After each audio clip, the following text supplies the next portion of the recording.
You're listening to Wrestling to the Max.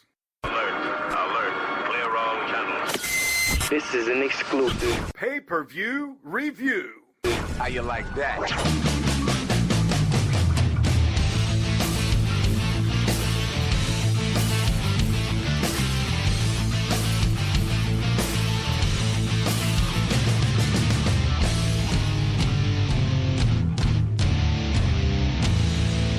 And your hosts, Gary Vaughn, Sean Garmer, and Paul Leeser. Hello and welcome to Wrestling to the Max, or Wrestling Unwrapped to the Max, special number 20. And we are brought to you by the WTM Network and in partnership with LastWordOnSports.com, ForumMania.com. And we are the Every Wrestling Fan Podcast. And we are talking all about WWE Payback 2016. We don't have to talk, we don't have to dance, we don't have to smile, we don't have to make friends. It's so nice to meet you, let's never meet again. We don't have to talk, we don't have to dance, we don't have to dance. All right, guys, here we are, and we are talking Payback. This is going to be a blast because we have everybody on board once again. It feels like it has been ages since we've had everybody back as a part of this podcast, and man, we love doing reviews together, and just it seems like years, but hey, hasn't been that long, guys. But yes, we are here and ready to talk Payback with, guess who? Our normal panelists. We have Mr. Harry Broadhurst from Wrestling Unwrapped, and of course, the Raw Reaction, man. How's it going? I'm good, Gary. Looking forward to talking about tonight's show. Awesome, man. Glad to have you back on board. And of course, we got Mr. Patrick Ketza, Wrestling Unwrapped. It starts now, guys. What's up, Patrick? I guess I'm the Roman Reigns of this podcast, thanks to a certain a-hole of a co-host. Oh, man. Yeah. So there you go. Actually, I may still be more popular than Roman Reigns, let's be honest. You're not. The heat is real. It is, baby. It is. And, yeah, so there you go, guys.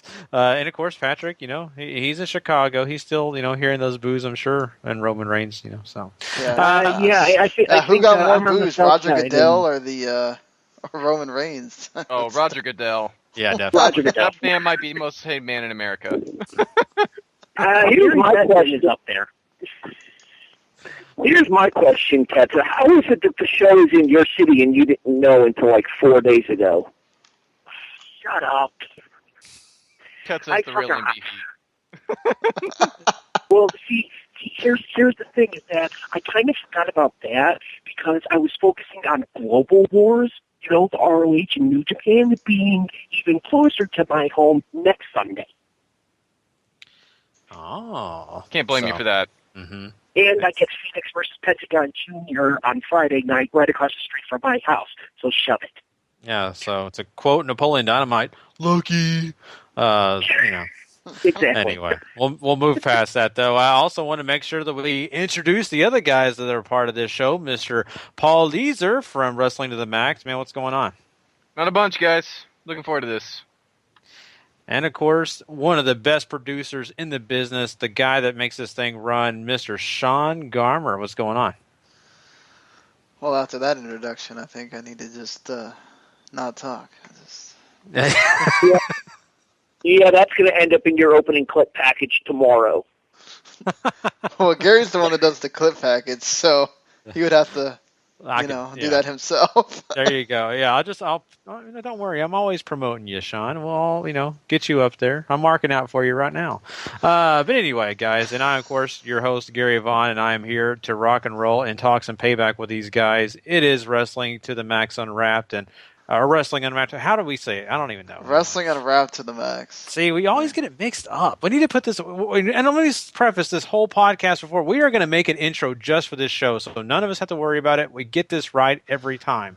Anyway, guys, we are going to get this thing started, and, the pre-show matches actually took place, and there was 2 of them on this show, which I thought there was only going to be 1, but there was 2. Well, we should probably just address the elephant in the room first before we... Yeah.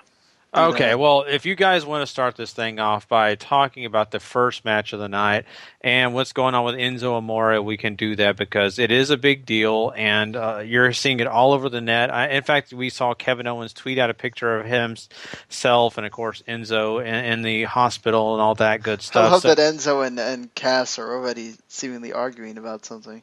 Yeah. The best thing about that picture was hand down Kevin Owens' face. Yes. Like, he was happy to kill kayfabe on this one. I believe that Enzo and Cass were arguing over the fact that Enzo cost them the number 1 contendership to the tag titles. Yeah. Well, the match just ended. They never announced the winner. My guess is, as soon as Enzo is able to do it, we're getting that match again. Maybe at Extreme Rules? I'd imagine they have it on Raw because I'm sure that they had whatever plan they had, it involved the New Day at Extreme Rules. They weren't going to have them be off 2 pay-per-views straight. Yeah. So. I think you have to question whether or not Enzo's going to be able to come back in the 3 weeks between now and Extreme Rules, though. It's That a is my concussion. thinking. They'll figure it out. Yeah, I don't think we have ever been so happy after seeing what happened. I don't think I have ever been so happy to hear that it was just a concussion. Mm-hmm. Yeah. What were you going to say, Paul? I was going to lean towards Harry's point there. With all the talk of concussions and trying to, treat them right, I don't know if you let him in the ring the next night or if you let him in the ring for Extreme Rules or how long you decide to wait on this. Mm-hmm. So I wouldn't be surprised if they wait. Yeah, I have a funny feeling he's going to have to undergo some kind of impact test like they do down in NXT before he's allowed to return to the ring, and it's not going to be for a couple of weeks. Well, we know they do that because they showed you on Breaking Ground they do that. So, I'd imagine maybe the Go Home Raw, they go ahead and do it, and then they'll either make it a triple threat or whoever was supposed to win wins and has the match against New Day. Yeah. But to be fair, this could play into maybe just maybe this plays into a certain announcement that we had later tonight that we're going to end up talking about. Yeah. We should probably describe what. So, was it Gotch had Enzo, and it looked like he was supposed to just go down for a bulldog or something, and he ended up hitting the bottom rope with basically his head and his neck, and he didn't and he sort of kind of whiplashed down really hard on the back of his head, and then went straight out of the ring, and he didn't move, and you could tell really quick this was not a planned thing. Mm-hmm. Everybody just was kind of standing around. New Day were not live streaming the pay-per-view anymore. They were sitting there just in silence. New Day were also sitting by the barricade just there. So it was just a really scary moment because he didn't move the entire time. And, you could see everybody's, the whole breaking kayfabe just happens right there with both Gotch and Cass and everybody. Yeah. So. You can also tell, with the announcers because they're right there and the camera view of them and their face. You could tell, especially JBL, you're just really concerned, and it's just a situation that they have to prepare for in these kind of situations. But on the other hand, it's very hard to. And if you do see the video, trust me, they showed it plenty of times. 18 to 20, if you ask me, it seemed like that at least, and it looked pretty rough, and I was, kind of looking at some of our stuff on our Wrestling to the Max page that we have, and one of the guys that actually has co-hosted on this show before, Tom Reese, made a good point. This kind of stuff is even scarier now after we saw what happened at Paraguay. And this is serious, and people don't think that way, but it really is. These ropes are nothing to play with. Yeah, and I think another part of the issue was, too, is actually I believe Enzo was intending to hit the bottom rope like he usually does, because he's done that bump before, and I think he just mistimed his landing on it and hit the middle rope before hitting the bottom rope and then smacking the back of his head on the canvas. It's possible. I've seen him take that bottom rope bump before. Mm-hmm. Yeah, and it's just I think this is just one of those cases, and I said it I think on a friend, because apparently some people actually are blaming Simon Gotch for it, but in my eyes it was a timing issue. Mm-hmm. 99% of the time they'll hit that bump that Harry just talked about, and they'll do it and go on like nothing ever happened. It just happened to be that one time where, you mistime it, it catches you wrong, because it looks like the bottom rope from, the video, obviously the replay and everything that we've all seen, to me, it looks like the bottom rope hits him in the chest and essentially just comes back and nails him in the jaw, and that forces him to whiplash back and hit his head off of the canvas. It was a complete timing accident more than anything, from what I could tell. So, it sucks to see people blaming Simon Gotch, because it wasn't. It was just a mistimed move. Mm-hmm.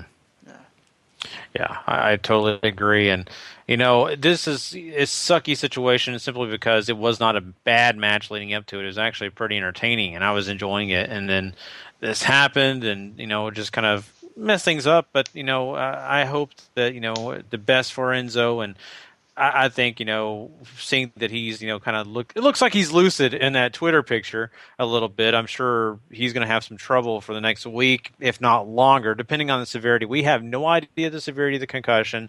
That's all we know he has.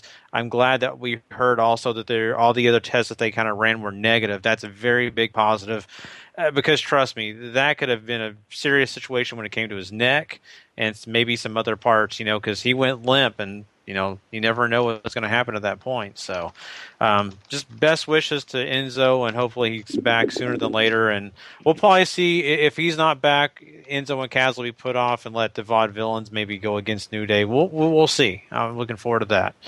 But let's go ahead and we should kind of go backwards here, I think. Let's talk about the main event. Let's go ahead and do that. Let's talk about the big main event with Roman Reigns facing off against AJ Styles. And boy, I really enjoyed this. We get through the first part of the match, and really what we get here is some stoppage in the match because of the fact that different things have to happen. First, Roman Reigns was counted out. So that couldn't take place because Shane comes out, says, okay, no countouts. Well, then we go through the match again, and the match is still pretty good. Well, hold on. Now we have to if you're going to do that, we have to go through the Raw decision segment thing before. first, because the only reason that happens is because of the 7-4. We can, but I mean, look. Well, here basically, if you didn't watch this pay-per-view, and you're listening to this, you obviously know we don't need to go through this. If you didn't watch this pay-per-view and you're listening to this for some reason, also apparently Enzo's been released from the hospital already. So WWE actually tweeted out a picture that he has been released. Basically, they just do a lot of grandstanding because the whole thing with Enzo made it to where a lot of the matches had to go longer than they would have. And this segment probably had to go a little bit longer than they wanted it to. The main event might have gone longer than it was supposed to. All this stuff. So basically, we get to the point where they each give their reasons. I like the fact that Shane kind of used actual real articles, and then they also threw in Daily DDT, which probably Vince didn't see, because I imagine that was not something he would have given a thumbs up to, an actual dirt sheet being included in there. But either way, basically we get to the point where Vince just says, look, both of you are going to run Raw, which we kind of talked about this and we figured it was going to be either we're going to make you fight over it, or both of you are running it, or something like that. And that's kind of what they did. And Vince is the only guy that will say he wants to see his kids disembowel each other on live TV. So, go Vince Father for of staying the in year. character on that one. Yes, Father Father of the year. I love it. Now, I got to ask you guys this question, since we're on this topic. What did you think? I mean, were you getting kind of sick of it, or did you just think it was entertaining with the whole CM Punk chance? Because I know Sean hates it to death. What do you guys think? Long. I'm assuming this got a lot of the time that it had to cover for the opening tag match. So I kind of lost interest until it was like they took the cop out of, hey, you both have it. Oh, okay, I guess that makes the 3 weeks to Extreme Rules somewhat interesting, I guess, but feels like a cop out. Yeah, but I mean, it seemed like they were kind of trying to not hijack the show. Jericho would call it hijacking, but they were just constant with the CM Punk chants and all that stuff when Vince was talking. I kind of thought that, that was kind of a hot crowd there, which we expect from Chicago. But I don't know. I was just kind of curious what you guys thought about that. The Chicago crowds tend to be a little full of themselves at times. This was one of those moments. At the same time, though, the segment did drag, so you kind of can't blame them a little bit for needing to fill the time. But at the same time, my gut instinct coming into it is it was going to be the launch of the brand extension, because they were talking about a new era and everything, and I was hoping that it would lead to the launch of the brand extension, or the return of the brand extension, I should say. Which we don't. But That could still happen. But it looks like that they're going to go the different route of having Shane and Stephanie both in control, and that could eventually lead into one of the rumored matches that the WWE is planning on bringing back later in the year. Mm-hmm. Okay. Well, this was, like you guys have pointed out, a very drawn-out segment, and, we're going to get more of this as time goes on. I think a lot of this is going to take place on Raw, more of this fallout. But we do have the announcement that these two are going to be basically taking the same job of running Raw, and they're either going to cut each other's throat or they're going to be good to each other and share in good camaraderie. So let's go ahead and move back into what we were talking about with the main I event. just think it's so interesting that we still have not seen Triple H and Shane interact with each other at all. Have we even seen Triple H since Dallas? No. I mean, that's a weirder thing to me. Well, but I think it's because they knew that they were going to do this, and Triple H seems very adamant about not wanting to be involved with anything having to do with Shane. Which, wonder if there's anything behind the scenes to do with that, but.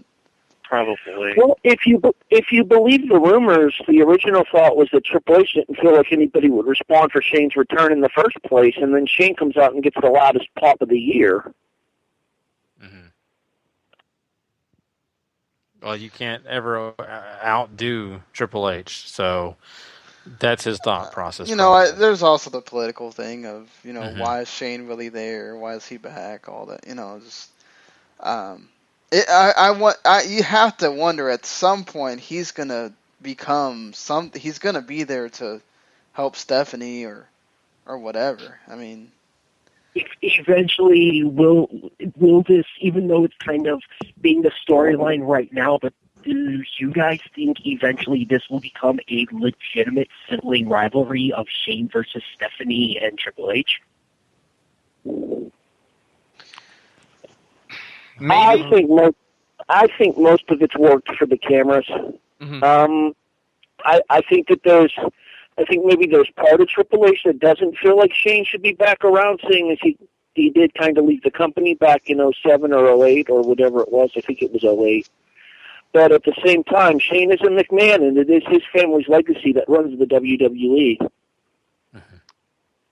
Yeah, I mean, when it comes to who takes over, I don't know if Shane ever really questioned that. I mean, it always seemed like he was more destined to take over the more business side that Linda had. So I guess it could, because you never know how time could change a person, or if Shane suddenly becomes interested in wanting to do this again. But I've never felt like Steph and Triple H are ever in any danger, even with Shane coming back. Yeah, I mean, his company's not doing well. He's getting sued right now, so obviously he's back for a reason. It might be that maybe he's grown up and understood, hey, they've already got their foothold here. If I want to do anything, let me do that part. Like we kind of talked about at one point, he wanted to do the WWE Network before there was a WWE Network. And maybe, now that that's there, that can kind of be his thing and make that into a bigger deal and, whatever, because that's going to be a big deal for WWE going forward. So, but yeah. Especially since Shane has experience with video on demand content. Yeah. Yep. And we'll get to talk about the newest on-demand content here at the end when we get done with Payback. So yeah, for sure. Except the problem is here, the current on-demand network is not losing $6 million a year after he joins. Yeah. Yeah. Oh, man. But yeah, I mean, talking about all that, I mean, I'm really curious what happens with Shane, even behind the scenes, because there's a lot of stuff going in the works with that. I think we have our friend, Mr. Rick Baylon, calling. Hey, Rick. How are you doing, sir? What's up, my close personal friends, Sean and Gary? Yeah. Since I got to eat out with y'all during WrestleMania weekend, That was a blast, man. That was really cool. So neat, man. So what's going on, man? You stupid Cajun.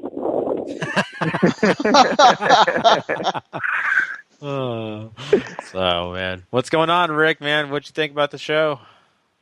Yeah, I thought it was a great pay-per-view, really. I mean, I thought every match that they had was good. I mean, just a couple of things. I didn't care for the finish of the Divas match. I thought bringing back old Montreal Screwjob just because Brett was there. I mean, that's been done so many times before. It doesn't need to be rehashed again. That was just one minor issue I had. But I mean, as far as the match quality, I mean, throughout the whole night, I thought every match was pretty much.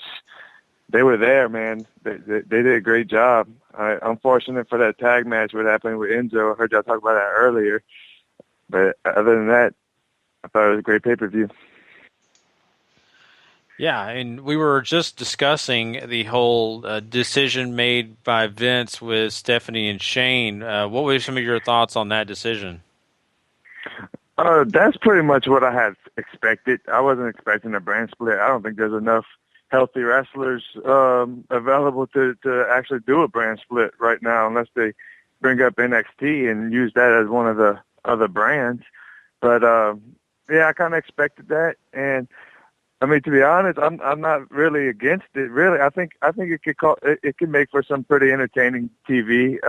To me, it reminds me of when Stone Cold and Eric Bischoff were the co-GMs of Raw, and that was pretty entertaining, just to see the polar opposites try to bounce ideas off each other and, try to work together, but they hate each other. I like to see what they can do there, but I think it's going to be pretty entertaining. My only concern is that it's going to take over Monday Night Raw, and as somebody ourselves, both of us that sit and talk about Raw for an hour and a half after it goes off of the air, I feel like that could end up being kind of negatory towards our reactions on the show in regards to how we feel about it, just because I feel like it raises the potential for a lot more talking segments that Raw really doesn't need. Yeah, and I can see that too, but as long as they don't, waste it with, a whole 20 or 30-minute promo with those two bickering. I mean, if they keep it to some short backstage segments that could be, pretty funny or whatever, I think it could work, but they have to make it work. They just can't overdo it with the McMahons. And, they probably will, because that's what the McMahons tend to do. They like to put themselves out there on television. So I could see it being a disaster, but I can also see it working for the best. We'll just have to wait and see. Yeah, I agree. Go ahead, Sean. I'd imagine that we're going to get a lot of exactly what we saw in the main event there.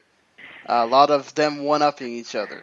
And that's going to be the consistency of Raw, whether it's in a backstage segment, whether it's them coming out and changing a stipulation, just anything they can do to, impress Daddy. And we'll have to see how annoying that gets, or if it works out, or whatever. But Stephanie saying at the end there that she totally trusts his decision or whatever, that's a total,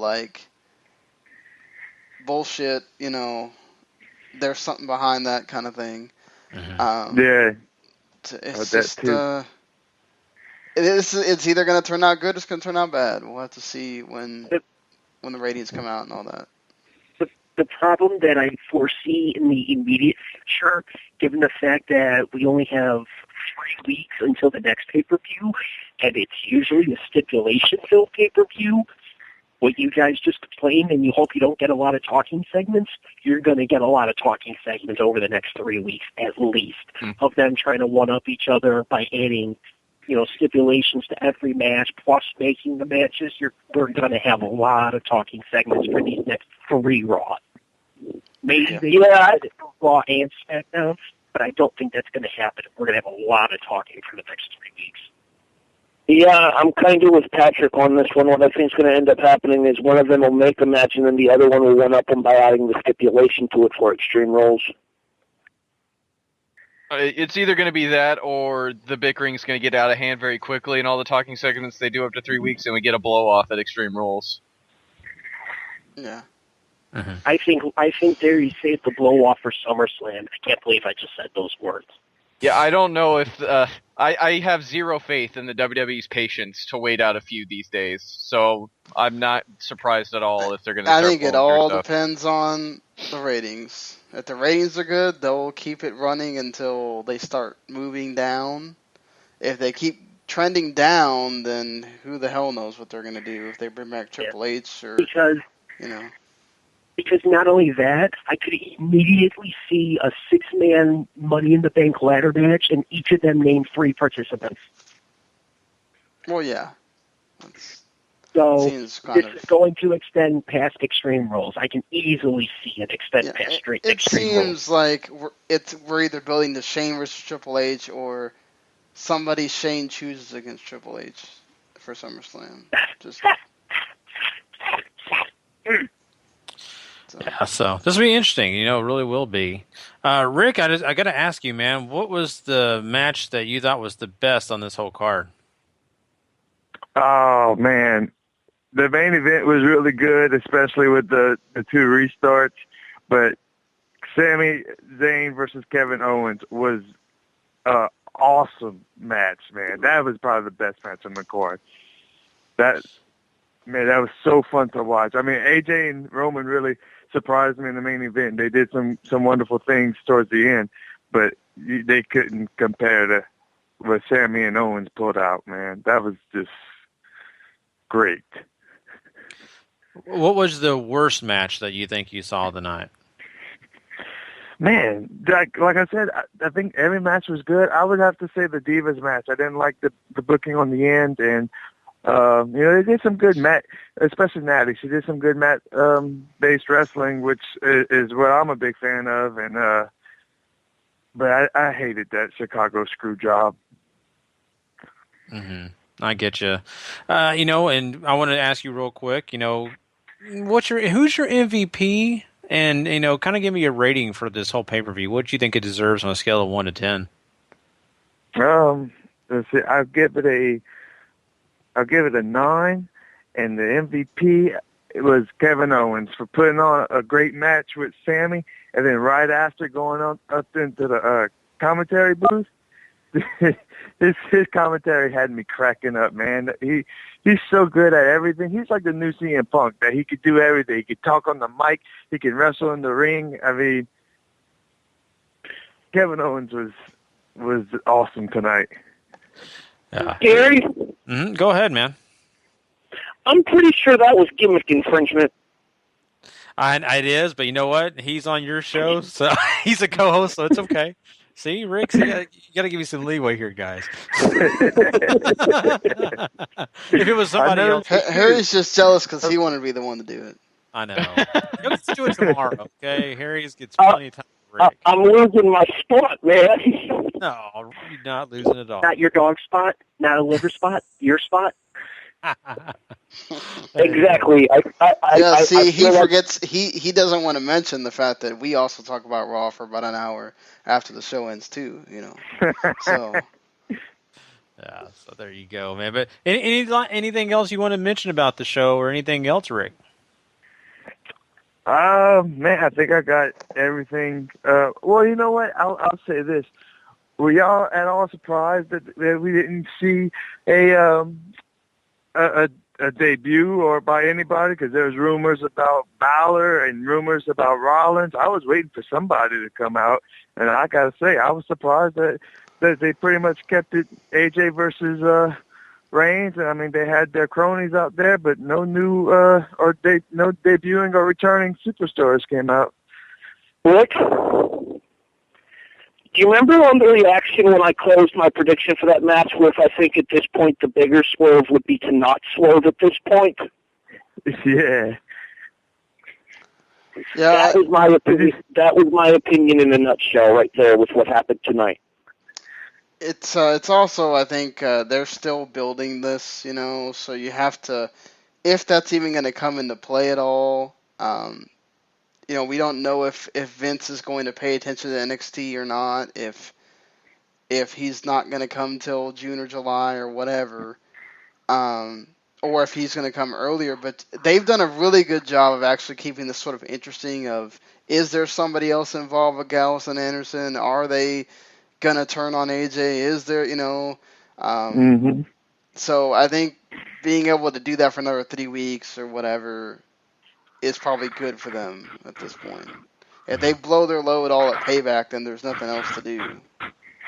Yeah, I agree. I didn't think it needed it. I mean, I thought the way they ended the night was pretty spot on. It was pretty good. And then, like I said, that main event was a damn good match too. So.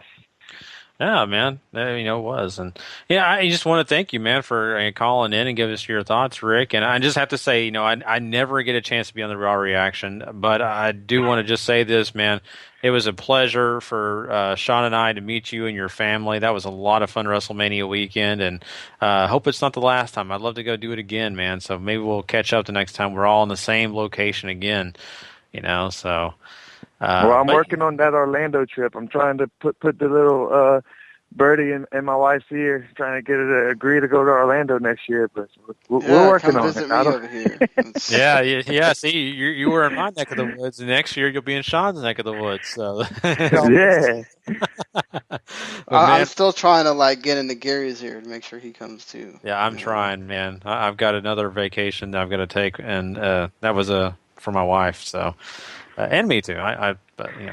Well, guys, I mean, we appreciate Rick for calling in once again, man. And hey, Rick, I'm gonna let you do it, man. Tell us where we can find you tomorrow night.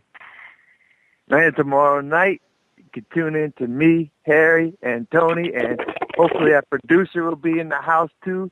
But Jimmy C. But we'll be doing the Raw Reaction right after Raw, about 10:30. Call in, give us your thoughts. We'll let you know what's going on and what we thought of Monday Night Raw. That's the Raw Reaction. And congrats to Jimmy C on having the baby. Yeah. Man, congrats to you, Sean, for getting married, dude. Oh, well, thank you. Yeah. See, we have good stuff going on, around here, and so that's awesome, man. But man, Rick, we really appreciate you calling in, buddy, and hope to hear from you again soon, man. All right, thanks. Catch y'all next pay-per-view, man. Sounds great. All right, later. All right, well, let's go back to the main event, guys, and let's get into I'll just quickly break this down. And what happens here, basically, in the match. We have, of course, the count out by Roman Reigns being outside of the ropes, and so AJ wins by count out, doesn't get the title. Shane changes it, says no count outs. They continue with the match. Well, guess what happens? AJ jumps off the top rope. Roman Reigns goes a punch up and apparently hits him in the groin area. Well, at least they're saying that. So the referee says it's DQ. Stephanie says, we're going to keep this thing going. No disqualifications. Which leads to eventually Carl Anderson and Gallows showing up and interfering in this match. The Usos also show up to help. But in the end, we actually get a clean pin with Roman Reigns getting the spear to win this whole thing. Paul, I mean, give me your thoughts about, the match and everything that ensued. It was a fun match till I think we get to the stoppages, which sort of breaks it up. And I think it took some of the energy out of the live crowd.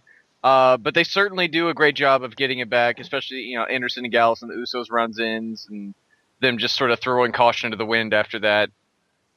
So I thought these two actually had great chemistry together. AJ sold like the Dickens for Roman, which is appreciated. I think Roman actually looked pretty good in this match, more than held his own too. So not a bad outing for both guys, and certainly not opposed to a rematch. Mm-hmm.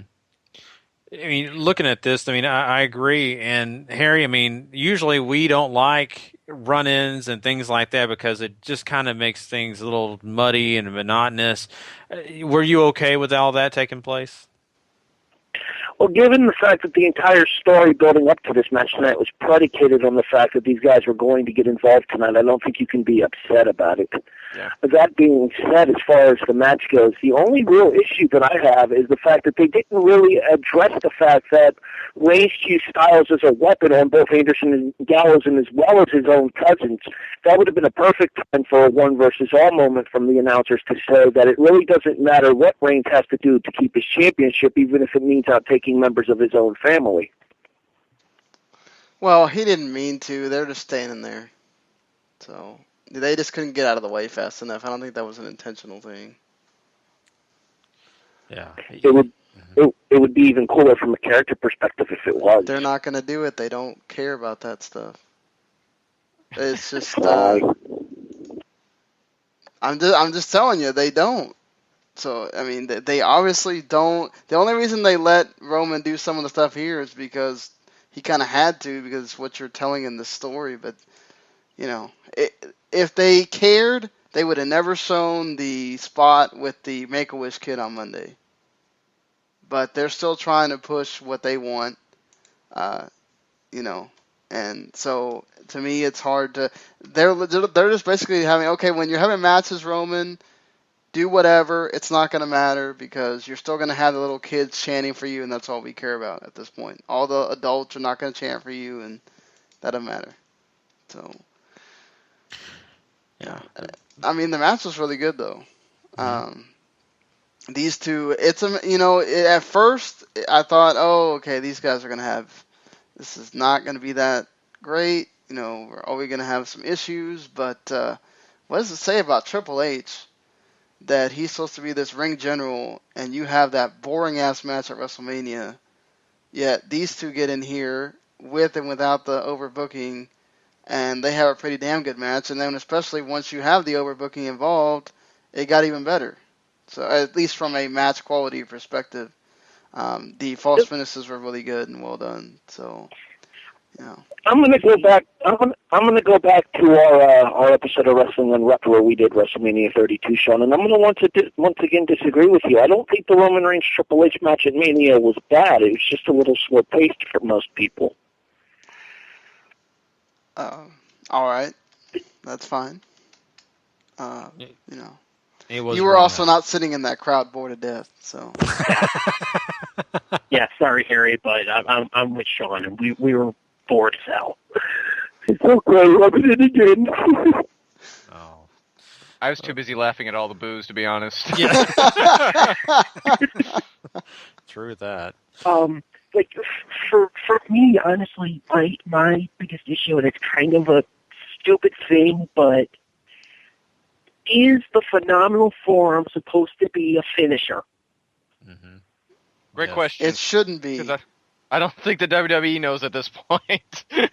Because he never hit the Clash, but when he hits the Clash, it's kicked out of. He won matches with the Phenomenal Forum, and in this case, how damn many did he hit? He hit off at 4 or 5. But besides, that gripe that I have, yeah, I was actually, I think for a lot of people, the match was better than anyone would have wanted to give them credit for. Right. I kind of don't like, that we're still stuck scratching our heads of what's the association of Anderson and Gallows with Styles. Are they going to cost him? And in this case, a little bit, they kind of did cost him. But as soon as Shane restarted it with no countouts, I think the foreshadowing essentially told everybody what was going to happen. Then Stephanie comes out, restarts it, no DQ. Then we get the run-in with Gallows and Anderson, and then the Usos come out. The entire thing was a complete cluster, but at least in this case it was a cluster that made sense. With the storytelling that they've been doing, because the way the WWE's been going, they would, make this whole huge thing, a cluster involving Gallows and Anderson and the Usos, and then we'd come to the match tonight and nothing would happen. See WrestleMania 32. But, it was actually a very good match, and I think the way that it ended, the crowd was booing a little bit, but I think even that crowd was won over a little bit by Roman winning because he won a pretty damn good match. Yeah, I agree. And, this whole thing, was pretty well done, I think. And, once again, Roman Reigns for himself held his own, I think, in this.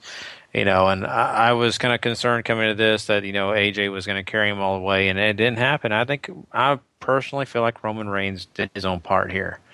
So I think we got a great match out of it, and I think we kind of set our piece on it.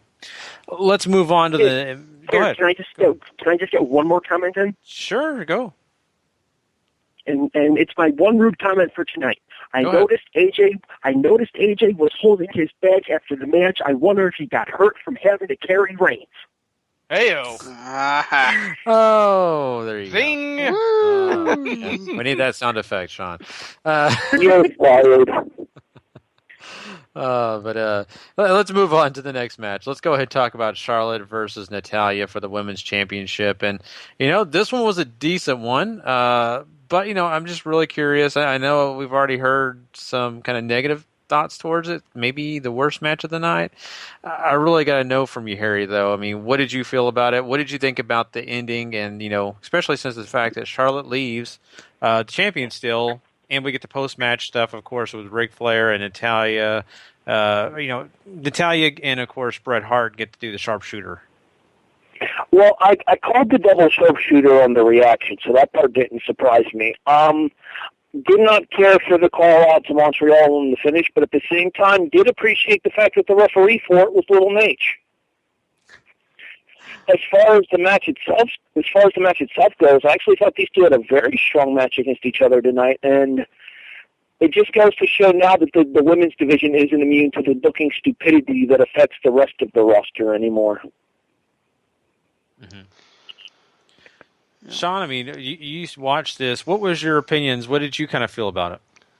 It was very good till the finish. Just there was a little bit of clunkiness, I think, in there at times. I also like that they didn't make it all about Flair and Bret. That's what's so kind of crappy is they didn't really do a whole lot with Flair and Bret Hart, and then they do that finish. And it's like, come on, it's 2016. Are we still doing this finish? Somebody must have heard that Bret Hart didn't want to be there, and they're like, oh man, let's find a way to really piss Bret off. Oh, I know, damn it, we'll do the screw job again. It's like, come on. Stop doing that finish. It just doesn't work. It's like, God, it's like bro, Vince Russo couldn't even have thought of that. It's just like, finish. It's stupid. If it was Vince Russo, it'd be even more convoluted. Yeah. No. Never underestimate Vince Russo. You gotta love it. Yeah. Anybody else have any thoughts on this match? I mean, I know there's not a lot to it. Let's be honest. There's really not. It was there. That's about it. I mean, It's like I think they just didn't want to do another DQ finish, so it's like, well, what can we do? Oh. I mean, you figure with Extreme Rules being 3 weeks away, they're going to do a lot of finishes here that sort of make stuff carry on. And I get that. And if they even come out on Raw tomorrow and have Nate say it was a conspiracy he set up with Charles Robinson because Little Nate, I'll mark out like a son of a bitch and I'll say this is the best match ever. But, no, not a good finish. There were parts I thought were clunky. It seemed like Natty was trying to walk Charlotte through some things. Yeah. And at certain points you could tell. But certainly, I still think they need that home run match, and they haven't had it yet. And the longer this goes on without one, I think you're sort of gonna have to. I think people are gonna keep questioning the move. Their roadblock match is still their best match on WWE TV. Right. I do want to give credit where credit is due, though. I think Charlotte's moonsault was really nicely done, and Yes. I watched the pay-per-view with a group of friends, and one of my friends actually compared it to Kurt Angle's moonsault. That's It's what I was not about that to far say. off of a comparison. Yeah, she kind of holds it up in the air a lot like Kurt and everything, so it kind of makes sense. I Go ahead. just tip of the cap to Bret Hart too for beat prostate cancer early this year. Man, still walking around with side effects of a stroke, and he still pull off pretty convincing sharpshooter, if you ask me. Yeah, for real. oh, very true. Did you Go ahead. Yes, Go ahead, Pat. did you say anything, Patrick? I don't remember. All right, it's just, it seems like they trust Natalya to be kind of the reign general for the divas as far as, who's in the division. And yeah, I know we're not supposed to say divas anymore, but it's easier than saying female superstars. It just seems to me like it's getting to be that she's proving more and more that she's overrated more than anything. Like you said, at times the match seems clunky. Their match back at whatever takeover they did, I don't even remember that it was last year, if it was 2014. I think it was 2014. Was relatively clunky too, and I didn't really pay attention that much to the roadblock match once I saw that Natalya was in it. And it just seems more and more like Natalya's being shown to be overrated more than anything, and having to, walk a diva through a match. And it just seems like it was almost in a little bit of bad form tonight, because it wasn't a bad match, but knowing who else is in that division now and who is down in NXT, it feels like whenever, Asuka, and some of the NXT female superstars come up, it just seems like Natalya's going to be blown out of the water. I honestly think that this is a lot of the whole thing with Natalya's push this year is kind of their beginning to say goodbye to her, and I think that holds especially true if Tyson Kidd isn't cleared to compete again anymore in the WWE. That's almost what I'm wondering, too, is if this is, because, this just started out of the blue, this push, and it almost feels like it is coming to be her farewell tour almost. Well, that's good. At least she's getting that, They could have just had her go out with nothing. So I still don't think. I think we also tend to forget that NXT match was that crowd was really hyped for that thing. There was a lot of submission wrestling in that kind of covers for Charlotte not having to do so much. So they're having Charlotte have to do a lot more now than she was doing down at NXT. And they also they're not rehearsing as much as they are in NXT, where they know months ahead of time what matches they're having and all that stuff. She's having to do a lot more on-the-fly things when she forgets stuff and whatever, like, Paul mentioned, and it kind of, you notice it more up here. That's why, people will talk about, the stuff with the rehearsed matches, whatever. It does have an effect at times. When you have to rehearse so much when you forget things and you're having to slowly walk through them and you're seeing what's going on, it affects matches. And that's why I think Sasha hasn't had a great match yet on the main roster either. It's because of that problem. So, we'll have to see. Yeah, we sure will. All right, guys, let's move on over to the other match that Dean Ambrose and Chris Jericho had on this show. And, Patrick, what was your thoughts on this? Now, we had, a pretty decent match. I think that Jericho, could have won this, but Dean Ambrose did win, and I think he did a pretty good job of it. What was your feelings? We kind of mentioned it earlier in the show. It seemed like it almost seemed like they told Ambrose and Jericho, "Hey, do us a favor and go 5 or 10 minutes longer to make up for, the tag match being cut short." Because I was talking with Sean about this, and this match just seemed to go too long, and it got boring. And I didn't mind the fight at the finish with Ambrose trying to hit the dirty deed, but it just all of a sudden, and then he just hits it. Like, it seemed like there was an extra, almost 30-second battle just to try and hit the move, and then he hits the move and it's over. But this one, this seemed like a case of being long just to be long. And maybe it was just meant to be a time filler, and I almost hope it was. Because that would at least explain why it went so long. Anyone else agree with that assessment? Yep. It was flat. Okay. Yeah. It's flat. The story is based off a damn talk show that no one cares about. Especially the highlight reel. No one cares about that damn show. Speak for yourself. Well, you can, whatever, Harry, but I'm just saying, it's just, it was fine. It was technically fine. Just, there was no emotion there. I did not care. Great that Ambrose won. As one of the world's biggest Jericho marks, even I have to admit, the match dragged a little bit, but I do believe that's because they had a little bit more time than they probably needed to tell the story with which they wanted to. The important part of this match, though, was to get Ambrose that standout victory over an upper mid-card main event level guy in order to try to get him on his way to potentially being something more. This is the kind of win that Ambrose should have gotten last month at WrestleMania, even if they would have moved the Jericho feud up and had him work Jericho at Mania and let him walk out of Mania with a victory rather than ending up on the losing end to a guy that really didn't need the victory at Mania. Mm-hmm. Yeah, I mean, plus if he had gone over at Mania, he might have brought a lot more interest to this feud, and maybe the crowd might have cared more, so at least you had something going for you in this, but I mean, I think Jericho's age is slowly starting to creep through. He's getting slower and slower every time I see him in the ring. You could definitely tell at the tail end of this match that he was blown sky high. Yeah. His chest was super red, and he was taking some deep puffs. And unfortunately, as I said, as a huge Jericho mark, it saddens me to see that Father Time is starting to catch up with him. He's still capable of having those excellent level matches with the talents that are in the company right now, but for some odd reason, him and Ambrose just didn't completely click tonight.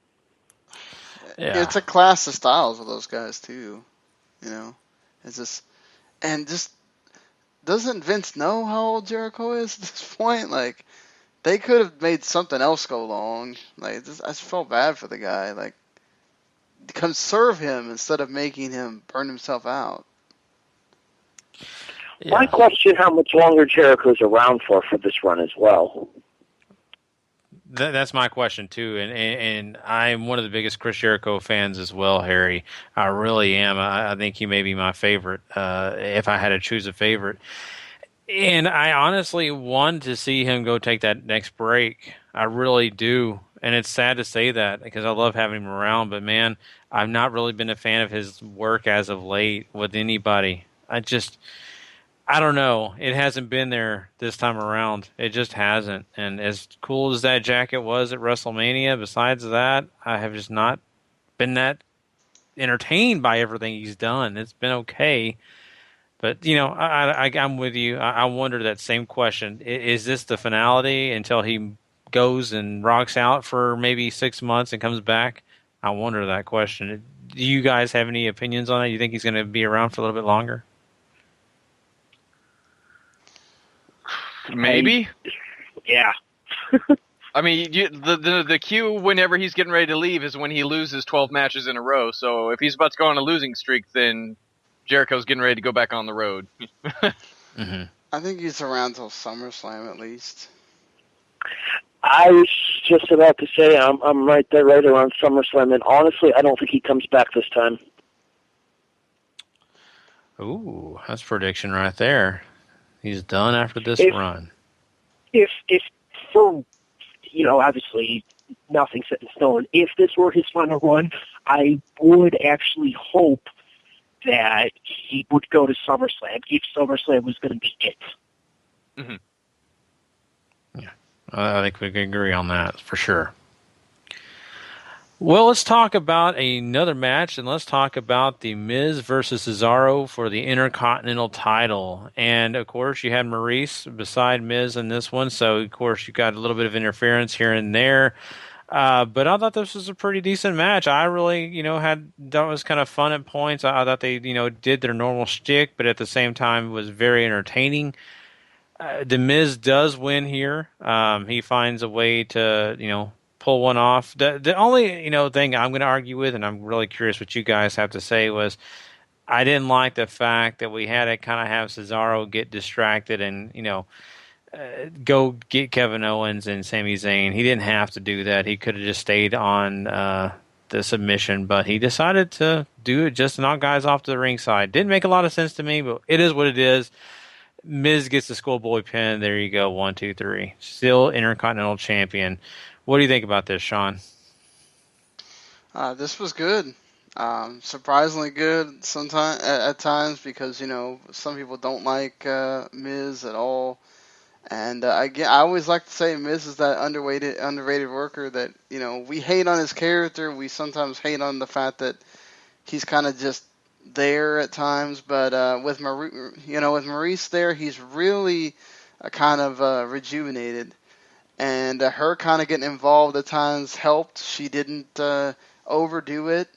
It was in good spots, and then they added in that part with Owens and Zayn that led to the finish that we got. And I think Cesaro doesn't necessarily need to win the IC title, but you have to wonder with all this stuff going on with the world title, if he's going to fit into that picture. So maybe having the IC title and kind of getting to be a fighting champion for a little bit wouldn't be too bad either. Again, it's just kind of like we know what we're getting in 3 weeks, so you kind of had to have stuff like this, and that's okay. Mm-hmm. What did you think about this one, Harry? Almost certainly setting up a 4-way match for Extreme Rules for the IC title. As far as the way that they worked the Owens and Zayn thing in here, I think they did kind of a disservice to Miz and Cesaro, who were putting on a fairly solid match of their own. I agree with Sean in that I think Miz is underrated as a worker. I don't think he gets nearly the credit that he deserves for being able to put in the performances that he's been putting in, and especially since he switched over to this full-on Hollywood gimmick over the course of the last couple of months since he returned from filming there. He's been kind of a grade A douche nozzle, and he's playing it perfectly. Yeah, I mean, I'll say it once, I'll say it again. Maurice has made him so fresh. They work super well together. I think this match told a great story, too. Cesaro dominated for most of the time. That's what you wanted to see. It works for what it's been about. Cesaro was going to come in and beat the crap out of Miz. That's what you got. And I think the distraction roll-up saves Cesaro here. One of the good times to use it. Protects him going into what's probably, as Harry said, a fatal 4-way. And, Kevin Owens on commentary was dynamite. Oh. Anybody who tells Byron Saxton to shut up is an instant fan of mine, And he keeps making fun of Cole, too. There was a damn spot in here that I wanted to highlight, but the Cesaro section was bigger than I think I've ever seen it. So it was half the arena. That was awesome. Oh man. Well, Patrick, what was your feelings on all this? I still hate the Miz. Just Simply try not to be said. very Patrick. loud with that, because I guess all of us don't hate the Miz. Yeah, simply said. I'll keep it PG, but I hate the Miz. Always have, always will. I mean, yeah, the match wasn't that bad, but yeah, of course, it's wormy, slimy little self, of course, has to keep the belt. Screw them. Okay, there you go. Go ahead. I just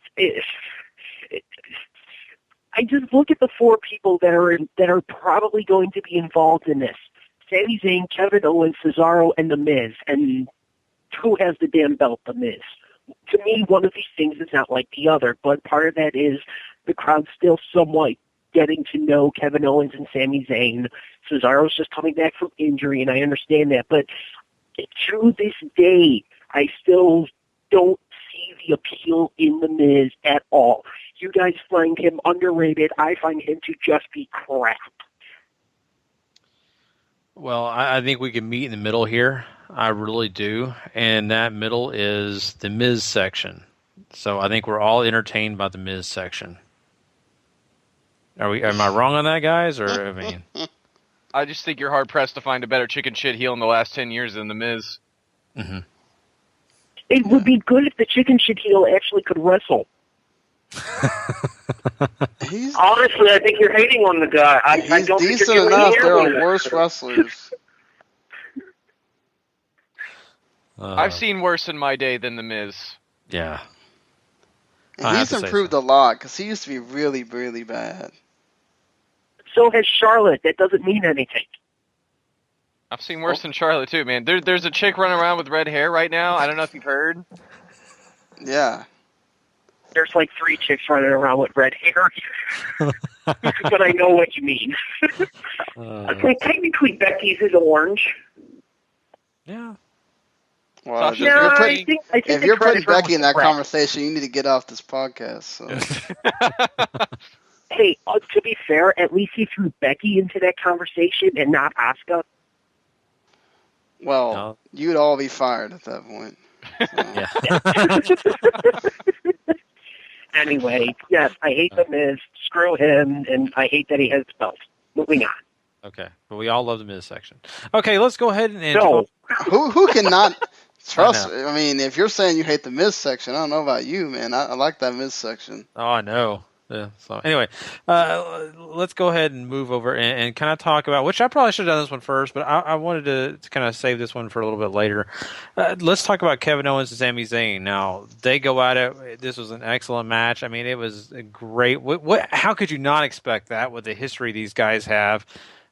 But in the end, cleanly, Kevin Owens gets the win here. And, that does lead into later, with him winning, having the commentary with Byron Saxton, basically saying, he finally has this thing done. He's beat Zayn. He's done with him completely. Byron Saxton basically, is asking questions, but they mentioned the Intercontinental title, and that's Kevin Owens who does that, and that's his focus now. That's what leads him into getting interference with, of course, the Cesaro and Miz match. So we get that whole thing going on here, but this is a big match. This is one that I think we were all looking forward to seeing. Paul, give me your thoughts on this whole thing and how it all worked out.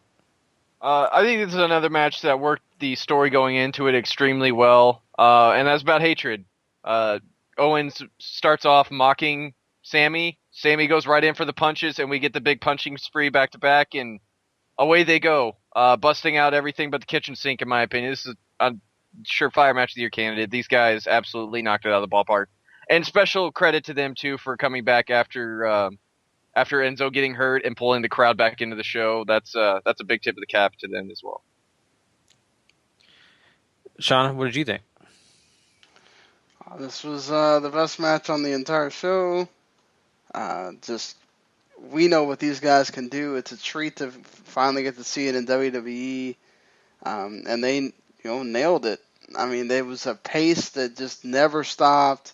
They were going at each other.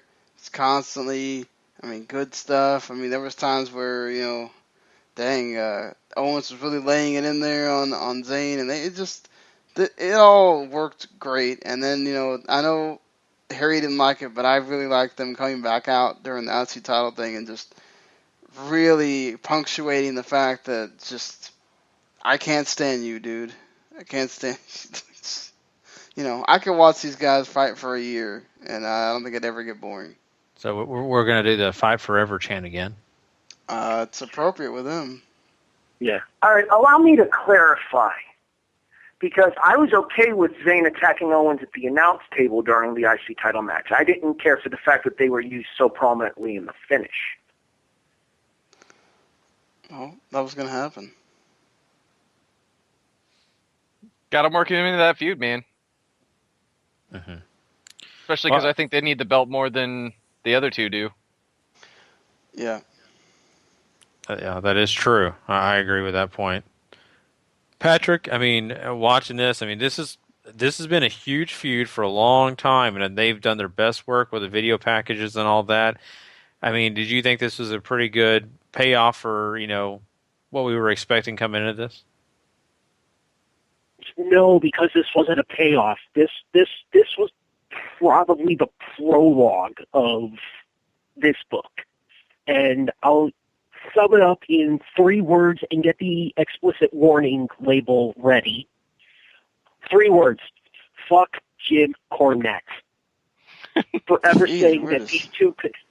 forever saying that these two could not pull it off on the big stage, and that, Kevin Owens, Kevin Steen would be stuck in high school gyms forever, and Generico/Zayn would be stuck there because funny don't make money. It proved tonight, and the one worry I have with the fact that, they did kind of go all out for, 15, 20 minutes, I do wonder if they were kind of forced to kick it up a little bit to try and get, the crowd back into it after the incident with Enzo, but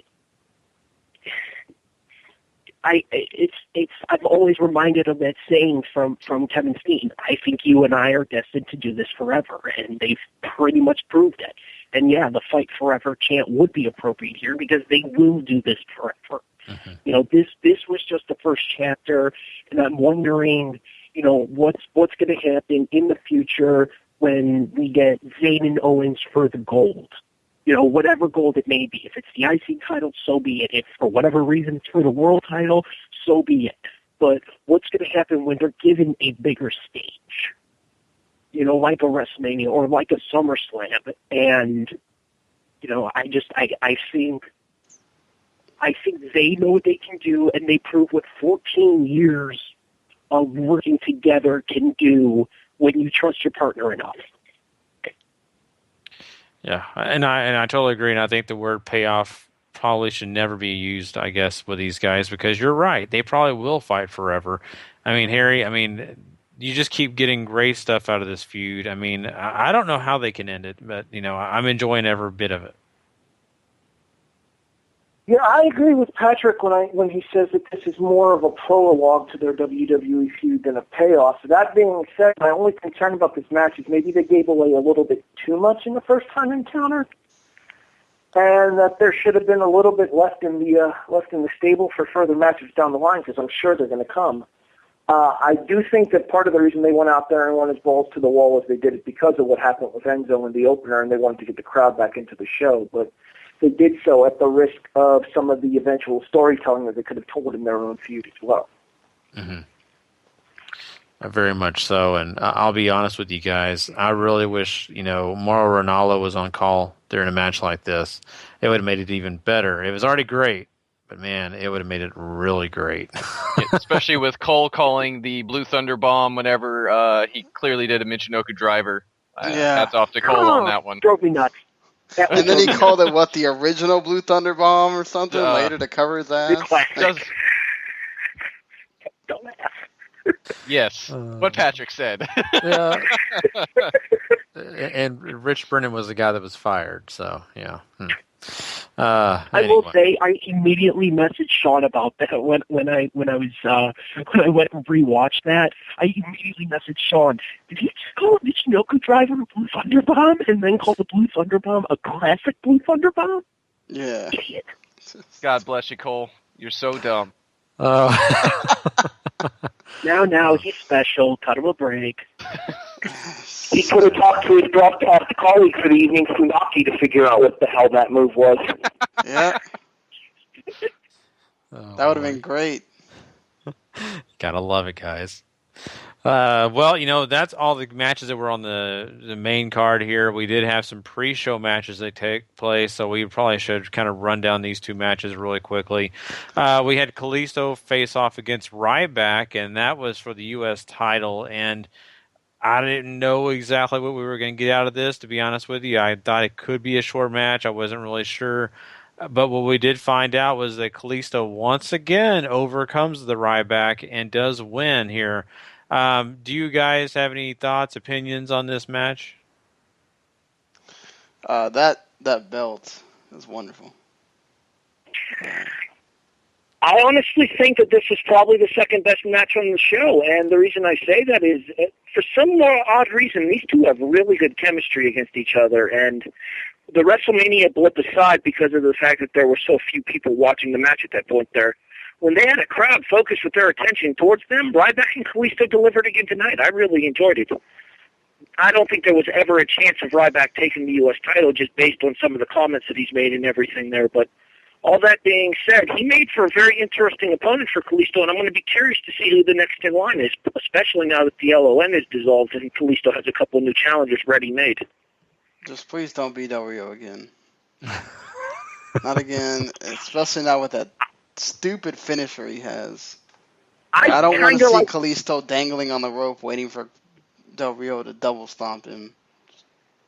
I'd kind of like to see an extended Kalisto-Rusev feud, personally. That was exactly what I was about to say. I'd love to see him work with Rusev. I think they could do something really special. As for the match tonight, the finish I thought was cool. Ryback doing the press slam, leaping off the top rope, and all that. I thought was a nice little touch there. And, you keep making Kalisto look plucky like this, people are sure to get behind him. If you just, want to put him on the main card at least once during his title reign, that'd be great, though. He is the WWE pre-show champion, sir. That's why Ryback is the pre-show stopper. Let's see if that becomes his gimmick now. He's just gonna be on the pre-show the rest of his. Oh boy.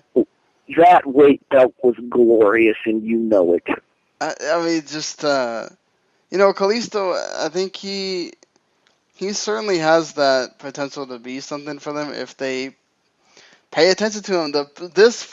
Did we even see anything with them on TV at all, other than doing Ryback and Kalisto on SmackDown for no reason whatsoever?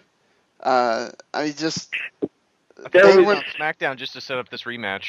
I'm just saying, like, it's just they were not promoting them at all. Right. It was just here. They had that six-man tag between Kalisto, who was it, from SmackDown this past week, and they talked about Kalisto and Ryback for the U.S. title there on the pre-show. But the non-title match on SmackDown was really the only interaction those two have had since Mania. That's sad. I mean, it's still not as sad as apparently Becky and Emma have a feud that only happens on WWE Fallout. So. Exactly. That's not even anywhere near TV. And one of the things is Becky eating salad and just not talking about Emma. So it's like, okay. The cold shoulder, Sean. It's one of the biggest heat moments ever. Anyway, so this is what's going on in the U.S. title. But let's talk about another match that was in the pre-show. Let's talk about Dolph Ziggler facing off against Baron Corbin, and this one was not so bad. I mean, it really was what I thought it would be. Baron Corbin does get the chance to kind of shine here, a little bit. They let him do his thing, but guess what, guys? Dolph Ziggler finds a way to win this one. I was kind of surprised by that, to be honest with you guys. Didn't think Dolph Ziggler was going to do it, but he did. What was your thoughts on this one? Harry? It was Bye-bye, absolutely. Baron. Well, whoever wants to answer. Sorry. It was absolutely what I thought it was going to be. Boring. I did no cares at all in this one. Yeah. I mean, Baron's sort of improved, but it's just okay, you know. The issue that I have here, and as you guys know, I watch the pay-per-views with friends. There's a group of us that get together to watch these shows. And one of my buddies at the show raised this point that the issue that I have here is you're once again devaluing the Andre the Giant Memorial Trophy because you're having the guy who won the trophy at Mania on the main card, A, on the pre-show of the next pay-per-view, and B, losing on the pre-show of the next pay-per-view. You did all this stuff to make Corbin look like a badass going into this show, and I almost thought that you kind of had to have him steamroll Ziggler here in order to keep that momentum rolling. But obviously, they had different thoughts here as far as the whole NXT guy gaining traction on the main roster. Yeah, the entire thing is like, now Baron Corbin's just another guy on the roster. You know, and yeah, his entrance will probably feature, you know, the winner of the Andre the Giant, yada yada, blah blah blah. But there's nothing special anymore. Yet again, they did this with Cesaro 2 years ago. The Big Show, you know, and you have, you know, a call up from NXT who wins his WrestleMania debut, and like Harry said, the very next show, the very next, you know, pay-per-view, he's on the pre-show and he loses. The whole thing is just dumb. It's really dumb. And not only that, he loses on the very first match of the show. Yeah, very true. I just want to say one thing before, you know, we get to the, you know, whoever brought up the point of, Zayn and, you know, all the people that said AJ Styles will never main event in WWE. Look, he did that in about 3.5 months. So, there you go. Everybody that kept hating and complaining, oh, he's leaving New Japan, he's never going to be anything. There you go. Well, technically, he main evented his first night in the WWE. What, according to the faulty logic Harry. No, he did. He was in the Royal Rumble, which was the main event of his first pay-per-view. He was in there for about, what, 10 minutes? 25, 30 minutes. Yeah, but he didn't main event. That was everybody main events. Doesn't count. I still give him credit for it. Yeah, I think it's selective, I guess, you know, to each his own. But yes, that does round out this payback. And, you know, let's see what's going to happen next at Extreme Rules. But, guys, I mean, this one had quite a few good things and a few things so, you know, we may scratch our heads about. But, hey, it was a pretty decent pay-per-view. I thought it was, you know, pretty swell myself. Let's get into this thing. Let's go ahead and break down a couple things before we jump into our rating. Let's talk about the fact that I think it seems like the theme here is that we all have to agree that Sami Zayn and Kevin Owens was the best match of the night. Now, is there any disagreeers here? Okay, silence is golden. And I think you guys kind of outlined everything about that. Now we're going to get into the worst. And this is where we may have some controversy. I think, you know, a majority of us have Charlotte versus Natalya maybe as the worst. Maybe not just because of everything about it, but it wasn't exactly the best finish and maybe not even the best match at all. So that's got to be the worst for us. So, I mean, some of you say Ziggler and Corbin. Some of you said some. Can I give you your thoughts on what this is to you? Harry, what did you think the worst match was? Well, I go back to what I was saying when we were discussing this before we came on the air, in that if we're actually outlining it based on the way the pay-per-view went down, I think due to unfortunate circumstances, your worst match kind of has to be the number one contenders match to the tag team titles. That being said, as far as... That 4 minutes of that match is still better than Baron and Dolph. That was on the pre-show, though, so I don't really consider it a qualifier for best and worst match.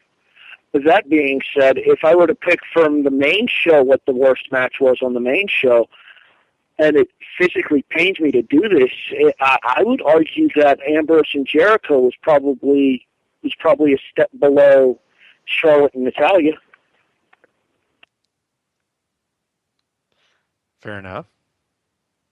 Anybody else have any other thoughts on their worst match? I'm sorry, Harry, but yeah, I have to agree. And finish aside, yes, it was clunky at times, but Natalya and Charlotte were still able to deliver a pretty good match. Despite what I had said earlier about Natalya kind of being proven to be overrated, but it just, like I said earlier, it just seemed like Ambrose and Jericho was long for the sake of long. And unfortunately, yeah, it does kind of seem like Father Time is catching up with Jericho now, and it sucks that it has to happen. But that's kind of what it seems like. He can't go at the pace he could 10 or even 5 years ago, and it sucks to see. Mm-hmm. Paul, I think Jericho. Go ahead, Harry.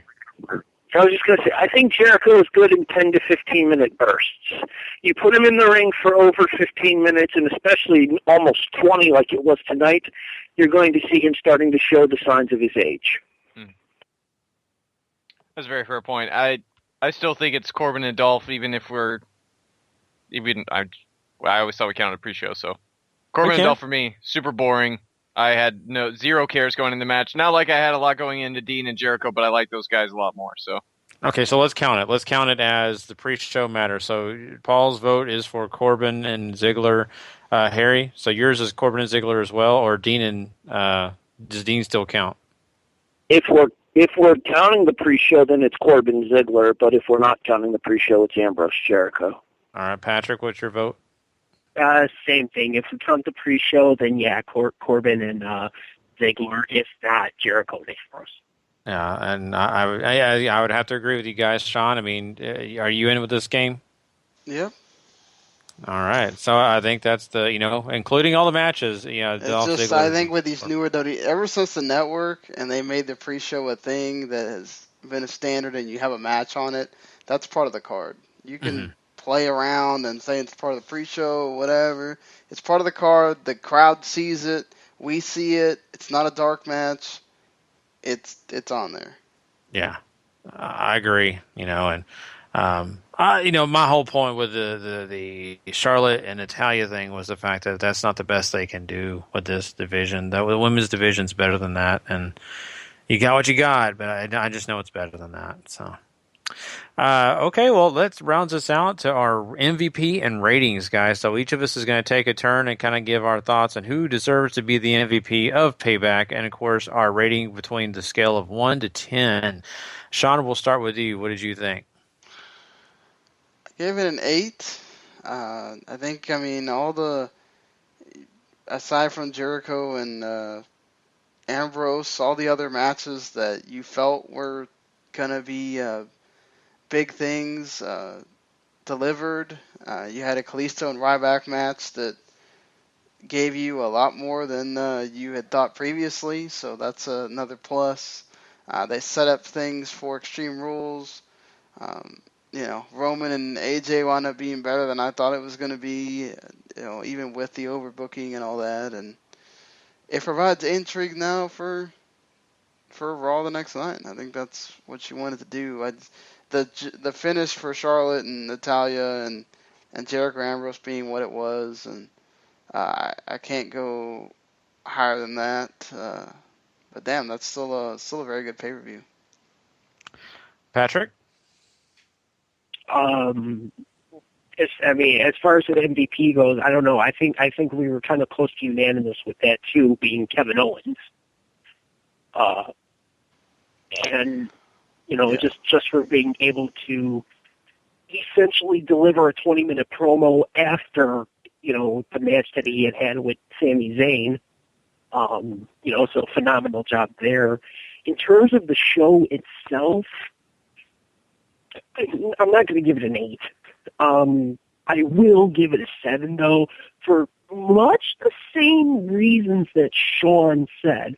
The AJ and Roman, the whole, make Roman look strong, blah, blah, blah stuff aside. was I think better than a lot of people were willing to give credit for, or better than expected. I think is probably the way to put that. Charlotte and Natalya wasn't bad. The finish kind of meh. Jericho and Ambrose, I think, is just a circumstance of being too long for its own good.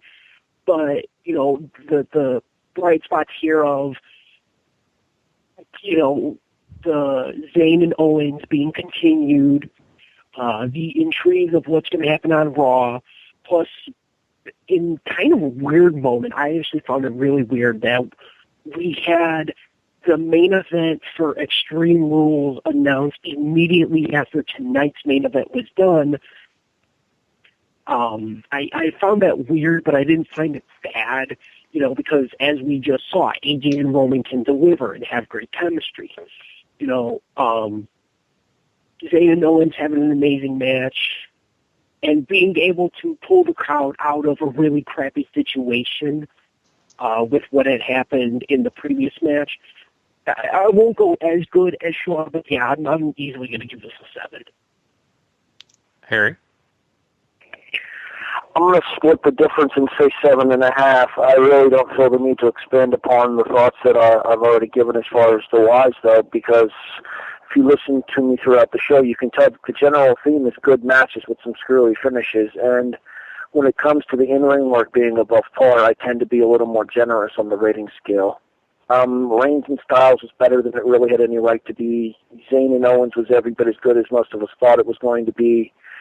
The disappointment of Ambrose and Jericho, the general fairness of Corbin and Ziggler, and the unfortunate misfortune with everything that went down in the number one contenders tag match there docked the show a little bit, but not enough that I can take it down into anything lower than a 7.5. And Kevin Owens is your MVP for putting on the performance that he did against Sami Zayn and then going right into commentary for the very next match. Paul?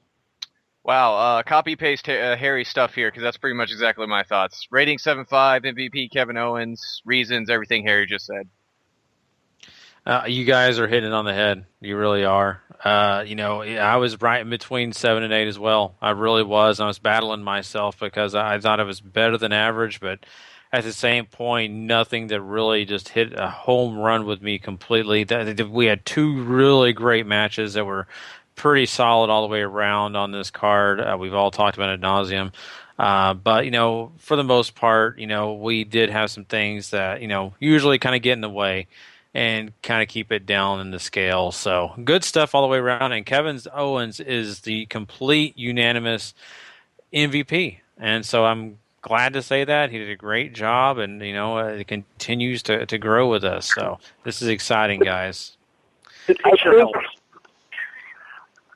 I think at this point it's a pretty fair statement to make here that if Kevin Owens isn't at least in the WWE main event picture by the end of this year, something will have gone terribly wrong. I could see it. I really could. Anybody disagree with that? No? I think it depends on how long they're going to go with Kevin in the mid card and all that good stuff. But I certainly could see it, especially if I don't know exactly what's going to happen with Cena or Rollins or a lot of these other guys come back and how that's going to affect the card. I think that's his biggest obstacle is these guys trying to find their way. If they don't find their spot quickly, they're going to get shuffled out pretty quick. I'm just glad that there's somebody that's obsessed with the IC title. When's the last time we heard somebody act like that about the secondary title? Other than Cena with the U.S. title or whatever. But normally the IC title has been the title that nobody wants because you either get hurt or you get booked to hell. And Owens yes, I want that thing. Well, the IC title gets on pay-per-views. The U.S. title doesn't. The IC title has the longest history of not being defended at Mania or whatever. It's not always true. At the same time, Kevin Owens may want the IC title just for the idea of getting to spend time with his kids at home if he gets injured.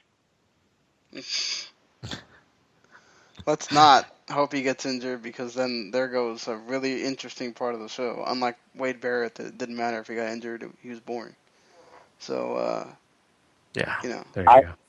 I miss Bad News Barrett. Oh, well, maybe you'll get a chance to see him in England in the near future on something. So If your it's local not- independent. Yeah, Revolution Pro or somewhere. Anyway, well, that's pretty much our show, guys. We've had a lot of fun covering Payback. We definitely, want you guys to come check us out. The next time a pay-per-view happens, we will be here and ready to run down the show. This is something we love to do, and it's sad we haven't done this as much lately, but, things get, crazy, and, of course, WrestleMania weekend was a complete chaos for all of us, so just to throw that out there. And, of course, we want to make sure that we give love to, all the shows that go on the W2M network. But, here's one thing I want to make sure we do is give a shout-out to Rick once again. Thank you for calling, Rick. Love having him calling on this show.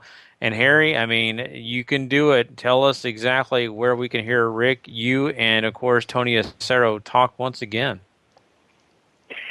Yeah, Rick said 10:30. He's Central Time, so you'll have to forgive his backwoodedness at times there. He forgets that the world revolves around Eastern Standard Time in these parts. And as such, it is 11:30 p.m. Eastern Standard Time, about 25 minutes or so after Raw usually goes off the air, that you can hear myself, Rick Balin, Tony Acero, and the most valuable producer, all due respect, Sean, Jimmy Christopher, as we present the Raw reaction on DeMarco Wrestling Radio. That is every Monday night at 11:30 p.m. Man, I was waiting for Patrick to tell him to shut up about the time thing. He didn't do it. I was about to say, you say that, but 3 of us here are in Central. There's only 2 of y'all in Eastern, so take that, Harry. Oh, so there you go. Well, Harry's co-host on Wrestling Unwrapped is here, and that is Patrick. And Patrick, kind of give us some thoughts on what's on the next episode of Wrestling Unwrapped. Real quick, Sean, are we going to talk about that other thing tonight or no? Yeah, that's what I was wondering. Did Gary just forget that are we not talking about it here? Harry's going to be done because I know Harry hasn't watched it. Oh, we're going to talk about it. We'll talk about it, but let's run down our pimping before we do. We'll talk about it. Oh, I should mention that before we do. Wait, what? Somebody's doing pimping ain't easy. That's where we're at. Yes. And here's the reason we're pimping right now, guys. Just to let everybody know, if you have not watched WWE Camp or Camp WWE, whatever, we cannot. I'm getting things backwards tonight. I think I was looking in the mirror too much. Anyway, listen to me, guys. The reason I'm not running it down first is because if you have not watched the show and there are some spoilers, I don't want you to hear the end of this. We want to get all the pimping done. That way you get to go check out all these awesome shows. You don't miss it at the end in case you need to cut off before we talk WWE Camp. So, go ahead, Patrick. Did it again. Oh my God! Just talk, Patrick, for God's sake. I swear to God, Gary's not as sink as you drunk he is. Oh, jeez. It's this whole thing with Brett. Brett doing the sharpshooter killed me. Anyway, go ahead. God, so join us all as we do our monthly review of Back Pay. Anyway. I feel like I'm owed back pay dealing with this. Plug the damn show, Ketza. So, okay, real quick, I'll say this. I didn't plan for this to happen in terms of the date that it's going to happen, but be sure to join Harry, Sean, and myself on Mother's Day next Sunday night when we will review Shimmer Volume 36 on Wrestling Unwrapped. It will be the first ever Shimviber Series main event, an 8-woman elimination tag team match from the world-famous Berlin/Madison Eagles Club, because she actually has the belt at this point. And that will be with Sean, Harry, and myself next Sunday night at 8 Eastern, 7 Central. The only time zone worth a damn in this country. Nailed it. Right here. You guys are really lucky that I don't have money, because I would not be doing that. I'd be watching the Global Wars show instead. But, y'all are lucky I don't have money right now. So. Well, if I had money, I'd be at Global Wars. Hey, Excuse us for providing content for your network, Sean. Well, hey, you can always do it at 11 or 12 or anything. I mean, it's Yeah, but anyway, the point is, guys, go check out these two shows. Awesome shows, Raw Reaction, and of course, Wrestling Unwrapped. And of course, Sean, I, and Paul all do a show on Mondays and Thursday nights. Of course, it's on the download on Tuesdays and Fridays for you guys if you don't stay up late and basically listen to us on Spreaker Live. And that is To the Max Wrestling. Oh wait, hold on. Wrestling to the I'm just joking. Wrestling to the Max, guys. Go check it out. We do 2 a week for you. We'll cover Raw and Quick Hits, and of course our Ring of Honor on Mondays. Actually, Tuesday mornings for the download, and on Friday mornings you can find out all the great stuff when it comes to news, Lucha Underground, Ring of Honor. I keep messing up. TNA, and of course, all the other great stuff going on in the world of wrestling. All right, guys. Well, now this is the point. Oh, I should also mention that it's been announced that Mr. 450 is officially in the Global Cruiserweight Series before we get out of here. Beautiful. That's so awesome. Chicago's own. And this is the point, guys, where if you have not watched Camp WWE Camp, whatever you want to call it, if you've not watched that awesome cartoon that is on the WWE Network yet, go check it out. But if you have, stay with us because we are going to break it down and talk about it a little bit. And just to preface this, I'm one of those people that have not watched this yet because my daughter was in the room and I decided I don't want to make her perverse and ruin her ears for a while. So this one's pretty crazy, guys. Yeah, I certainly love it. not PG friendly. Yeah. For a little I saw, no, it's not. Did you watch it, Paul? Yeah, I watched it. Okay. So, I mean, You three have fun. Me and Gary are out of here. Yeah, there you go. Yeah. Go ahead, guys. Just do a line from another famous cartoon. Screw you guys. I'm going home. You're already home. So now I'm hanging up. Bite me, Ketza. Yeah. Me and Harry will be eating our cheesy poos over here. So, Yes. you guys like the show apparently. Then I've been looking online, and people in our Facebook group and of course around the internet are loving the show. Oh apparently. man, you know what? We always forget to do this, and I feel so bad. I have our wonderful Facebook group freaking give us ratings for the show, and we always forget to mention them. But the leading number was an 8. It was voted on by, well, I mean, some of these might include 7.5s, but it was a consensus of about 16 people voting for the 8. Then you had about 13 voting for 7. Yeah, quite a few 9s here. About 6 9s, 4 5s, 2 10s. I'd like to know what they think is a perfect pay-per-view. You had one. What? Go ahead. I just want to say that it's ironic you guys are about to do an adult cartoon and there were 6 9s. Okay, I'm done. Yeah. All right, 4, get a off 2, there and a because 1. we've got stuff to talk here. So thank you to everybody that voted in the poll there. Appreciate it. And you guys even left comments with ratings too. So thank you, everybody. That being said, Gary said it right for the first time on the show. I just like screwing things up. It's fun. Go ahead. So, I mean, just all I have to say, I couldn't get the image of Ric Flair loving bestiality out of my head. That one drove me nuts. Ric Flair has sex with a bear. He humps a rock. He humps a tire. I mean, he just humps Animated a Ric Flair. It's how I imagine real Ric Flair is. Like, that's perfect. It's a snapshot of real Ric Flair, in my opinion. And real Ric Flair's doing the voice for that too. So. Yeah, it's a lot of this was. Let's be clear. Not only is this not PG, this is not even TV-14. This has a full-blown TVMA rating, and it has probably the largest warning that I've ever seen for any WWE show ever before it airs. Yeah, they want to make it very, known to you that you can go in the parental controls and take this off for your kids so that they cannot access it, and they should not access it. It is basically cursing every other 10 seconds. You have a child, Stone Cold Steve Austin, flipping you off. Amazing. Child Stone Cold Steve Austin is flipping him off, I should note. And drinking beer. Yeah, and drinking beer. And, man, Vince McMahon is awesome in this. Just, man, all the stuff he gets to do. I tried too hard with his lines personally, but... I agree with you. Some of it was a little bit like... The thing with John Cena where I'm gonna go get John Cena, he has to say like 5 things after, it's like, okay.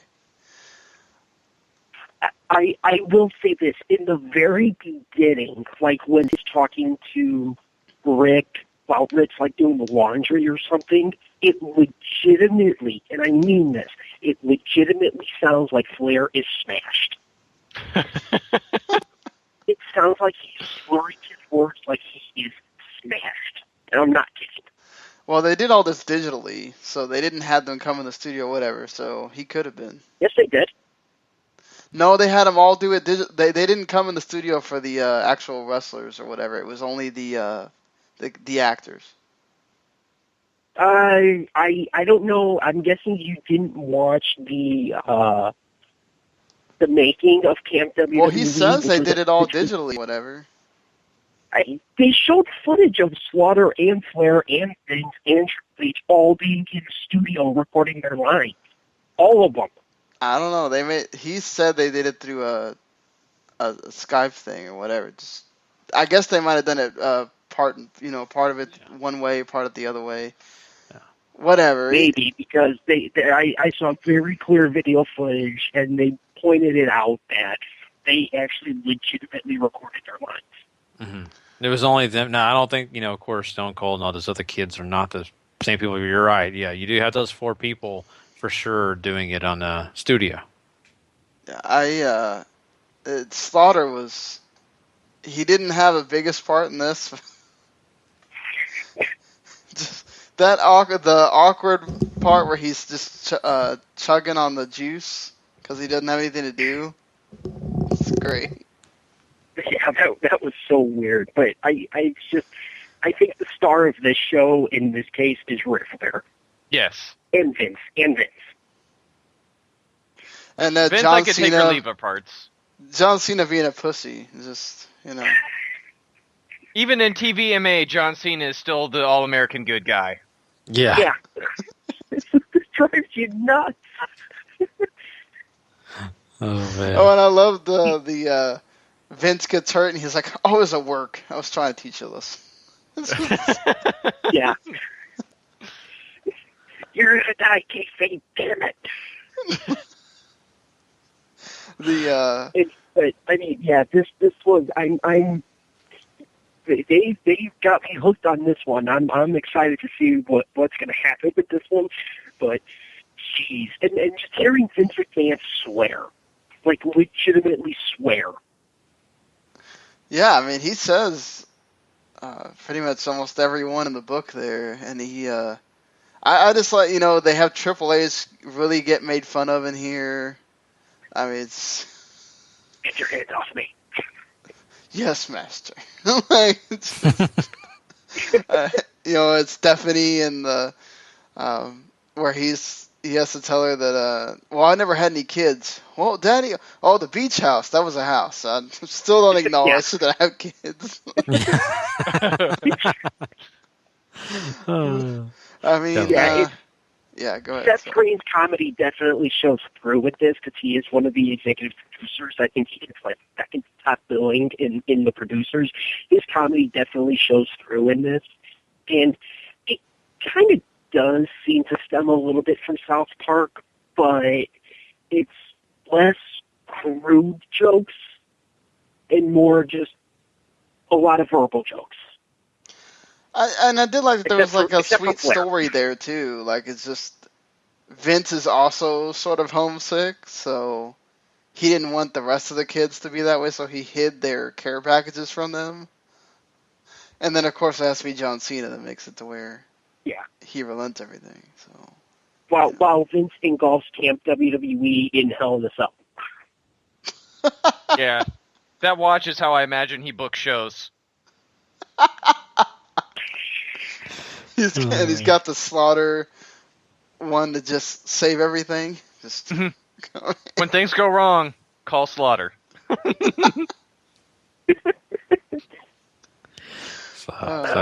It sounds great. It sounds like an awesome show, and I definitely can't wait to check it out myself and really take it in.